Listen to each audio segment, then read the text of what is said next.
Well, good afternoon, everyone. So good to see you all here, and especially good to have my friend and colleague, Foreign Minister Wong, here with us today. We have the very important Osman discussions tomorrow with our two defense secretaries. But for today, we have an opportunity to spend some time and go over the extraordinarily broad and deep agenda that joins Australia and the United States together. Before I begin, though, a few words on the situation in the Middle East, because it is a critical moment. We are engaged in intense diplomacy, pretty much round the clock, with a very simple message. All parties must refrain from escalation. All parties must take steps to ease tensions. Escalation is not in anyone's interests. It will only lead to more conflict, more violence, more insecurity. It's also critical that we break this cycle by reaching a ceasefire in Gaza. That, in turn, will unlock possibilities for more enduring calm, not only in Gaza itself, but in other areas where the conflict could spread. So for the United States, for many other countries, both in the region and beyond, this is our focus. And what it comes down to, really, is all parties finding ways to come to an agreement, not look for reasons to delay or to say no. It is urgent that all parties make the right choices in the hours and days ahead. Now, turning to our partnership with Australia. There's a lot to be said about that, but for today, I just want to focus quickly on the two agreements that we're about to sign. One of them is something that takes forward a partnership that we've been engaged in for a long time, and that's the Landsat Next 2030 International Partnership Initiative. Having Australia as a founding partner is both important in and of itself, but I think it also sends a very strong message to many others, because what we have with this initiative is an ability to really leap forward in how we map and how we monitor the planet's environment and its natural resources. And what this partnership does is it will facilitate targeted resource exploration. It will allow us to focus on our supply chain development for critical minerals. Australia is particularly well positioned to play a critical role in this, a central role in Landsat Next's success, providing critical ground station infrastructure, personnel, services, and science, all in support of a critical mission. This is, for us both, I think, a great example of how the United States and Australia are building together an innovation alliance, as the Prime Minister and President set it forward, and tackling climate change and doing it together. Second, we'll be signing a memorandum of understanding on combating state information manipulation. This is basically a partnership to work together even more effectively on combating misinformation and disinformation. We know that around the world, we're in an environment in which misinformation and disinformation is unfortunately a tool of choice for countries that are in adversarial relationships with both of our countries. Australia is now the 20th country to sign an agreement with us. We have agreements with European partners, African partners, and East Asia, and other places, all of whom have endorsed this framework.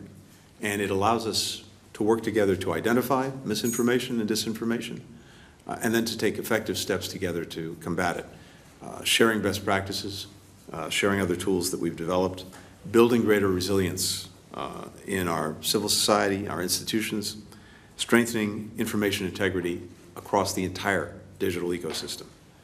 Through this MOU, the United States and Australia intend to expand information sharing and pursue complementary approaches to this threat across the Indo-Pacific. So we're grateful for this new partnership that builds on so many others we have.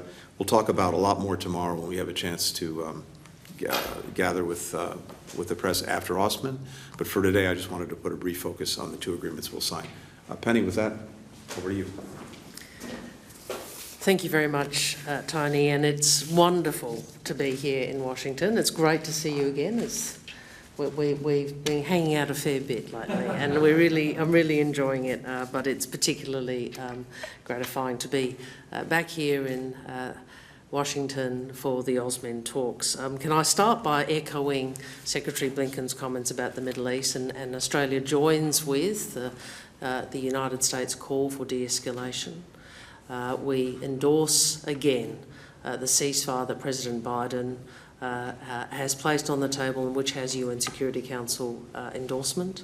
And we join with the Secretary in the comments he's made about a cycle of violence. The cycle of violence continuing leads us to simply more violence, more conflict, more insecurity and more lives lost.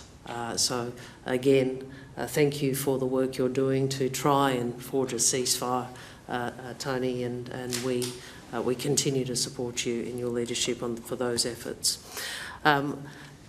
As I said, it's fantastic to be here, and I'll just make some brief comments. I'll make some comments obviously tomorrow, but about our partnership. The US-Australia alliance it's more than history or tradition. It is that. But it is a living expression of two countries that are aligned. We're aligned by who we are, what we stand for, and what we want. Two robust democracies whose people's voices and values are heard and protected by the rule of law, and both of us home to ancient cultures and generations of immigrants, to countries that share an interest in a world that's open, stable and prosperous, in which all of us can make our own sovereign choices. We recognise again that the choices we have had and that we continue to have demand the US engagement, the US security guarantee, which has enabled the long period of stability and prosperity we have enjoyed in the Indo-Pacific, which remains as vital today as ever. I said we are united and aligned by who we are, what we stand for and what we want, and the two agreements today are a demonstration of that. The Landsat, the next Landsat agreement, we've been working together on these technologies for many years. This is the next generation. This is about economic engagement, technological engagement. I'm really pleased to see the long-standing partnership continue. In fact, I think that what we're signing today looks to a launch in 2030 or 2031. So it speaks to our trust in one another in this area and how much we will work together for this technological cooperation.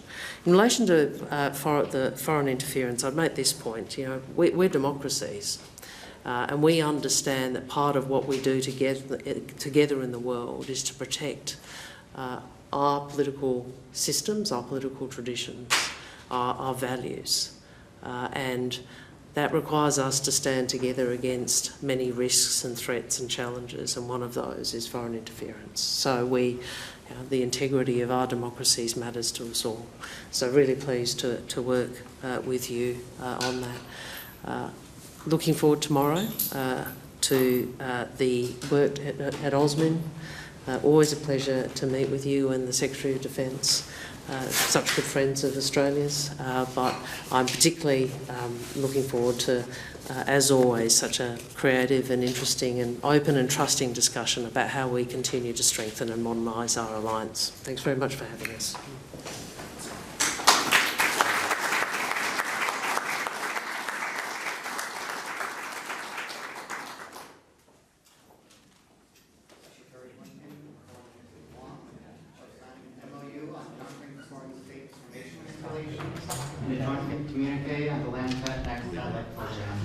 The MOU on Countering Foreign State Information Installation will set the direction for future U.S.-Australia collaboration on building resiliency within civil society institutions and information ecosystems against disinformation.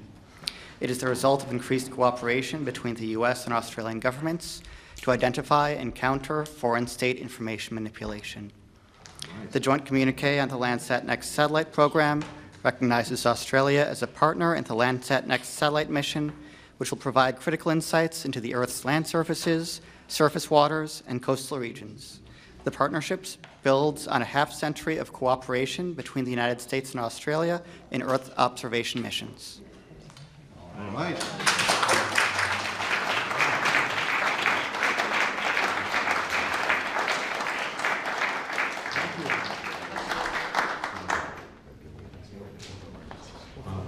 Thanks, everyone. Thank you.